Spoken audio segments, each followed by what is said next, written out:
Bismillahirrahmanirrahim. Kali ini saya akan menjelaskan anggota dari kelompok 5 kebijakan dan inovasi pendidikan. Yang pertama, izin memperkenalkan diri. Nama saya Aisyah Rahmania, NIM 1905893 dari kelas 4B PGS. Selanjutnya ada dari teman saya adalah Alia. Silakan untuk Alia memperkenalkan diri. Halo, perkenalkan nama saya Alia Nisa Metawati dengan NIM 1907966. Terima kasih Alia. Selanjutnya ada dari Saudari Anissa. Izin memperkenalkan diri, nama saya Anissa Skaramawati, NIM 1908308. Terima kasih Anissa. Selanjutnya ada yang terakhir, yaitu dari kelompok 5, yaitu Saudari Velia. Silakan Velia. Halo, perkenalkan nama saya Velia Dewi Syafitri dengan NIM 1901929. Terima kasih teman-teman semua yang sudah memperkenalkan diri. Selanjutnya yaitu adalah pembahasan materi tentang kurikulum berbasis masyarakat. Pendidikan pada saat ini terus adanya terjadi perubahan yang terus-menerus. Maka diperlukan adanya suatu inovasi pendidikan, yaitu kurikulum berbasis masyarakat. Nah, kurikulum berbasis masyarakat ini adalah kurikulum yang objek dan bahan kajiannya, kebijakan dan ketetapannya dilakukan oleh daerah karena sangat menyesuaikan dengan lingkungan daerah setempat,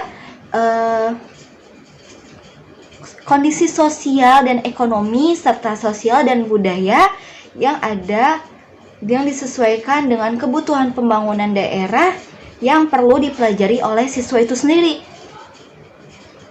Bagi siswa, kebiasaan itu akan memungkinkan terjadi rasa akrab mereka agar mereka dapat menyesuaikan lingkungan itu sendiri, sehingga terjadi kemungkinan lain mencegah dari keterasilan lingkungan dan terbiasa dengan budaya dan adat istiadat setempat, sehingga mereka berusaha mencintai lingkungan hidup, sehingga kurikulum itu disebut dengan kurikulum berbasis dengan wilayah.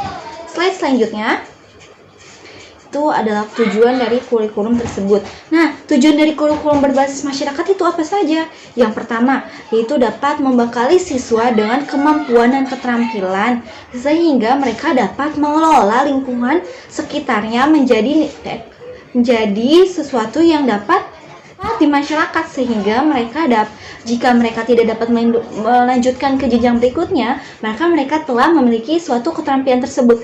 Yang kedua, ada membekali siswa agar bisa dapat hidup mandiri. Karena apa? Sehingga jika siswa itu dapat hidup mandiri, maka ia dapat meringankan beban orang tuanya dan melakukan suatu hal yang bisa dia selesaikan. Yang terakhir, tujuan dari kurikulum berbasis masyarakat ini adalah memperkenalkan siswa terhadap lingkungannya serta dapat ikut melestarikan budaya dan termasuk seperti budaya kerajinan adat istiadat masyarakat itu, sehingga dalam adanya perkenalan siswa terhadap lingkungan dapat melestarikan, sehingga mereka dapat mengolah suatu bahan keterampilan yang dapat menjadi nilai ekonomi yang sangat tinggi di daerahnya tersebut.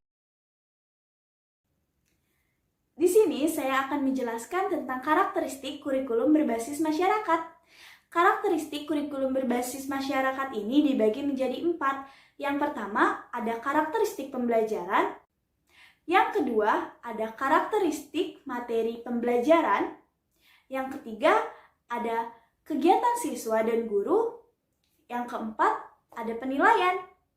Nah, karakteristik pembelajaran ini dibagi juga menjadi 4. Yang pertama, ada berorientasi pada masyarakat atau kegiatan yang bersumber pada buku, teks. Yang kedua, ada disiplin kelas berdasarkan tanggung jawabnya. Yang ketiga, ada metode mengajar ditetapkan pada pemecahan masalah. Yang keempat, strategi pembelajaran lebih banyak outdoor atau di luar lapangan. Yang kedua, ada karakteristik materi pembelajaran. Agar penjabaran dan penyesuaian dengan tuntutan kewilayahan tidak meluas dan melebar, perlu diperhatikan kriteria untuk menyeleksi materi yang perlu diajarkan. kriteria tersebut, yang pertama ada validitas. Validitas itu telah teruji dan kesohihannya.